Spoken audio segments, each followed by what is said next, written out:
The opioid crisis and housing insecurity in Ottawa have only gotten worse as a result of the COVID-19 pandemic. The consequences of the pandemic still affect healthcare, mental health care, counseling, and housing services for citizens of Ottawa today.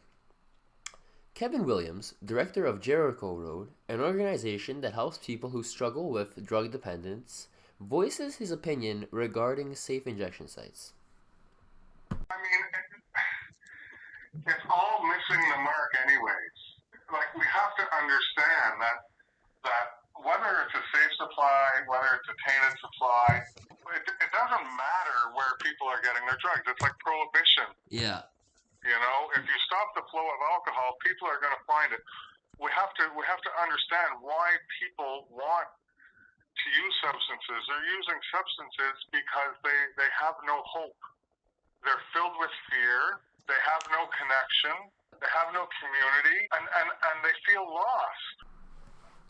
Aileen Leo, the Director of Communications at the Ottawa Mission, offers an idea of the support offered at the shelter, saying, Well, at the Ottawa Mission, we offer 17 programs and services to help people rebuild their lives. Many people come here with just the clothes on their back, or they may have few personal possessions. this multifaceted solution to remedy the issue is still not enough due to the severity of the issue and the lack of funding from the government and citizens. The consequences of the pandemic have left the Ottawa shelters under strain, as many of them operate at overcapacity. There's an increase in shelter occupancy. We're at overcapacity now. We actually have people sitting in chairs in our lounge, in addition to mats on our chapel floor, because all shelters in Ottawa are at overcapacity for a few main reasons. Number one, there's a complete deficit of affordable housing in Ottawa.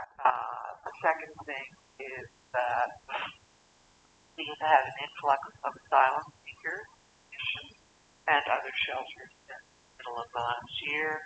The federal government has not stepped up to help these people for whatever reason. So that is also putting a significant strain on our shelter. These various issues that stem from the pandemic have also had a great impact on the healthcare industry. Logan Jinks, who worked with Ottawa Fire and Paramedic Services, will speak on his experience in the industry. For sure. So I started with Algonquin College is a paramedicine program. Did that for 4 years. Once I completed that, I went over to a town called Cornwall. Got on with the city of Cornwall. Was a fire paramedic there for 2.5, almost 3 years. Came back to Ottawa. Worked with Ottawa Fire Paramedic Services for about 6 months to a year. Stepped away from it now to focus on school, and then eventually I plan on getting back into the medical field. As we know right now, drugs are a big problem, and in the ER department, 85% of the time, the wait times are messed up because of drug usages. On top of that, a big part of it is the drug overdoses, because when someone overdoses, they get pushed ahead of anyone else that's in the waiting room, right? So if you're in the waiting room for 12 hours and the guy gets brought in and he's coding and he's overdosing, well, they're going to bump you down, and they're going to pull all the ER doctors, all the nurses to this one guy and give him the attention he needs. And if they have him in the recess room and they need to go at it with him at CPR or whatever, that's an extra hour, hour and a half of trying to bring the guy back. Well, after 9:30 at night, most hospitals are down to one doctor for the whole hospital. So you have all your resources being used on the one individual. And that kind of goes into the whole drug topic of how is it affecting our healthcare system as a whole. There's something called purple down. And so it's a mix with purple fentanyl, pain med called ceftriaxone, and then mixing it with heroin. And so they're putting it all together, and it's to the point where if I was to touch this table after a drug addict, or a drug user, touched the same table, I would overdose from touch surface. Okay. And so if the ambulance gets contaminated by cocaine, any sort of illicit drug, there's a protocol now where you have to take the truck back to the bay and you have to get cleaned. Sometimes you'll do a truck swap because you're going to be breathing in that contamination of the drug all day. Even though there's high filters in the truck that push everything out and push everything in, you're still going to be breathing it. And Yeah. And how long would it take to clean a truck like that? Usually a good clean, because you gotta do everything, the outside, the inside, the whole cab, could take up to about 45 minutes to 2 hours. And that's another 2 hours of people without an ambulance on the And street, that's right? exactly, and that's another truck that's not on the streets. Adding to this story is a homeless man who chooses to remain anonymous.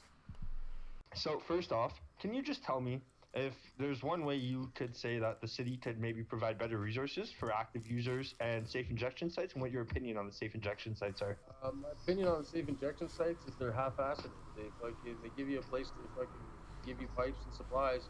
They don't give you they don't give you an option to fucking like help you. They just fucking it's a band-aid solution. All they do is just fucking here you go, and then all they do is have people standing there selling their drugs, whatever, doing their thing. And they're kept in a fucking circle of just addiction and fucking confliction of like they can't find a place to live because Ontario Works doesn't even give you enough money to fucking rent a place now. Yeah. Price of fucking living is like just ridiculous. Yeah. Well, when I moved out, fucking I had a 3-bedroom townhouse that fucking I paid $9.29 plus rent. Thanks. $9.29 plus rent. That same unit is now $2,200. Yep. You know, like, and that's over just a 15-year fucking time. Like, I'm 39 years old. Fucking, life just keeps getting harder. I've had my own construction company. I've done lucrative things where, you know, like most people would look at and frown at you on. Yep. But like, it's just like now it's just getting to a point where they're trying to block out the fucking shit life that they're doing. And that's why they keep getting high every day. It's because like they're lost in a crack. Do you think that as of 2020, after that, did it become really harder were you guys on the streets in 2020? Nope. So did COVID cause you to get on the streets? Basically, yeah. Now I'm stuck in a position where, you know, like I said, I've had my own construction company. I could build a house start to fucking finish, and I have no ambition to go work because the employers fucking look at me like, because I don't have a vehicle. Oh, we'll pay you $18 an hour or something like that. You should be fucking happy to fucking work that job. You're like, man, maybe if this was 95, $18 an hour would be fucking okay. But you know, the inflation rate to fucking the pay wage is just it's drowning everybody. Exactly. So I have one more question for you then. If you could give advice to anyone that's, you know, feeling in the struggle right now because, you know, you're working your ass off, government's taking all your money, and you're just like at your end's draw, what is one word of wisdom or advice you could give to people? Smarten up. Yeah. Smarten up. Live in fucking reality. Yeah. They sit in their fucking high horse and fucking look down and frown upon people that they don't fucking think they like, whoa, why aren't they trying? And nobody's gonna try when fucking the hurdle is higher than the fucking like world record fucking jump, you know? Yeah, like, exactly. It doesn't make sense. They tell you to reach for the stars, but they don't give you the stairwell to get to the stars. Is there some new thing to make me grow like Stretch Armstrong? Yeah.